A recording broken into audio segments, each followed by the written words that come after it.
So hey YouTube, it's been a while since I've done any updates or provided any content, as they say in YouTube speak.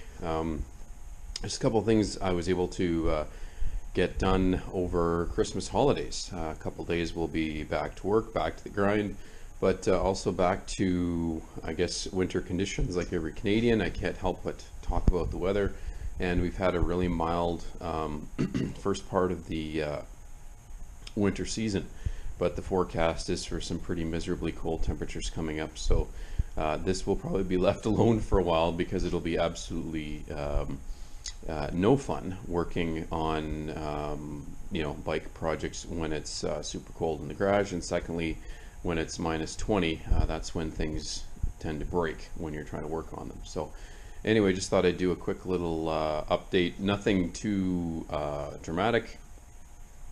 Again, the warm temperatures and the ability to fire up the air compressor allowed me to use one of my favorite tools, and that is my brake bleeder tool that runs a vacuum off the air compressor. And so what I ended up doing is bleeding the brakes, which again is probably a bit premature, but hopefully everything goes as planned and I don't need to tear this bike apart anytime soon. But rear brake is bled up, and so these are Van Hill lines that I got. Shoot, just a little bit of sweating there. Made out of the States. So the interesting thing is that these are fancy titanium Torx bolts. Came with these very thick copper crush washers. So I was I don't say reluctant isn't the right word, but I was, I just hadn't seen them before, and so I didn't know what good quality they are. But I might need to nip that up a bit, and as you can see, it's not easy to get to. I actually have to take the master cylinder off to torque that up properly. See if it's weeping here too. Not here. So that's a good sign. But yeah, Van Hill lines with fittings, and so with these kits you determine the line length, and then you order the fittings, and then they can be connected here with some I think it's some sort of compression fitting on the end of the brake line. But I've been a big fan simply because you can get any color under the sun, and of course the color of your brake line is very important. But secondly, it really allows for a custom application, because was there ever a brake line made this long for any other bike that I can adapt? Who knows?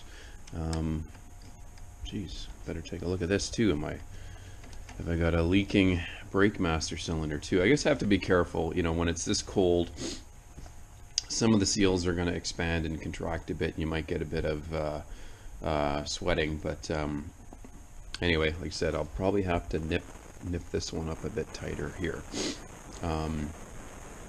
So yeah, that's obviously the rear brake. And now the front was a bit difficult bleeding, and it's still a bit spongy here, so I don't think this is totally bled properly. Finger test. That's good up here. Finger test. I think that's good there. We got a bit of weeping here. No, I don't think so. So that's positive. So yeah, that's bled, but it's just a bit spongy, which is maybe how it's going to be with this brake master cylinder size. This might be like 12 millimeter or something like that. An odd size, simply because I'm only running one front caliper. So that's that. It's a clutch. Ooh. Yeah, that one's really sweating a bit. Better tighten that one up. And then at the master down here, these bleeders here are in some regards a lifesaver, but you really have to check to see if they're actually sealed properly. I don't think they last very long before you start to get some fluid sneak by there. So I don't know, might have to switch that up with a new one. So yeah, that's that. I also took the time to um, change the fork seals. They were sweating, and the fluid was basically new, but I swapped out the fluid with new stuff as well. So that's good. It cleaned up the forks again. So that was a good opportunity to do that. And again, you know, when it's this cold, bouncing up and down on these things doesn't really make a good idea. You might get some leakage. I'm working on a front steering damper plan. I've been thinking about like a side-mounted one, but it interfered with the fairing, or a top-mounted one up here, like I have on the 848. But then it's sort of one of those things where, you know, it kind of hit me that, hold on a sec, this Triumph 675 lower triple clamp has a hole with a, you know, clevis or a rose joint for a stock steering damper. So I was able to find this is from Hyper Pro, just to get a sense of what it actually looked like. And as you can see, it bolts to the bottom of the triple clamp with some spacers, and then it attaches to the original frame mount, of which I do not have an original frame mount on this frame. But I'll show it in more detail if it works. If it doesn't, just forget everything I'm telling you. But I think with a variety of 1-inch clamps and some spacers and some jiggery pokery, I can actually get this damper set up similar to this, as you can see on this picture. So mounted here to the lower triple clamp and then to the frame here, using this cheap but cheerful $25 steering damper, which I borrowed from the 848. So I've ordered another one of these because I think I can make this work, and a frame clamp that I hope I can make this work. And oops, so I got tipped over with some of these spacers and some bolts. I think I can actually make that work as it should. So we shall see. Stay tuned.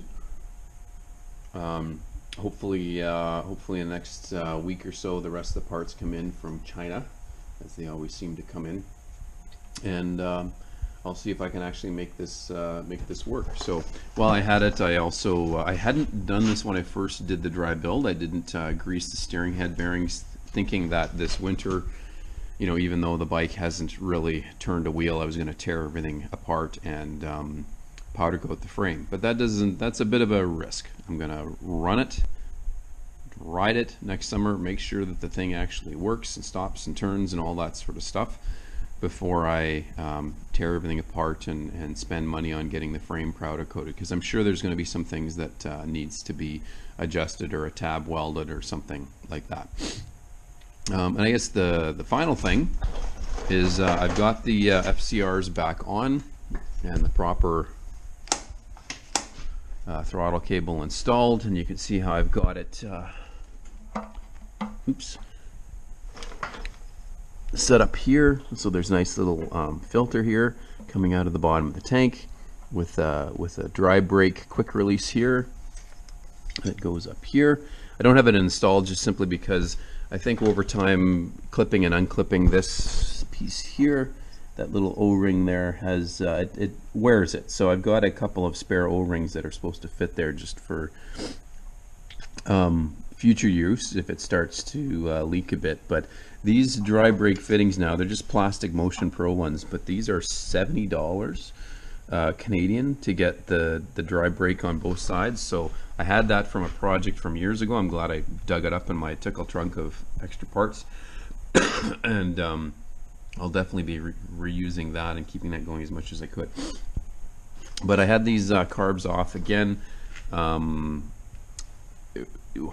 I guess rebuilt part of them again. I noticed that, and I'm not going to do it too much, but this the fuel rail here was really loose. Like, you know, it does move a bit, but it was so loose that I thought, okay, I bet you the O-rings inside this fuel rail here where it feeds the float bowls had gotten hard and maybe plasticky and contracted or something like that.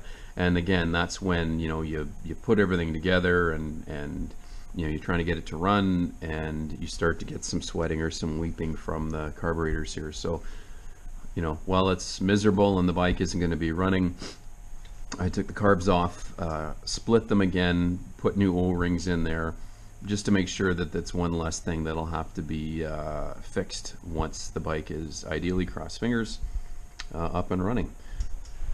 So that's where we're at for now. Just a quick update on the project.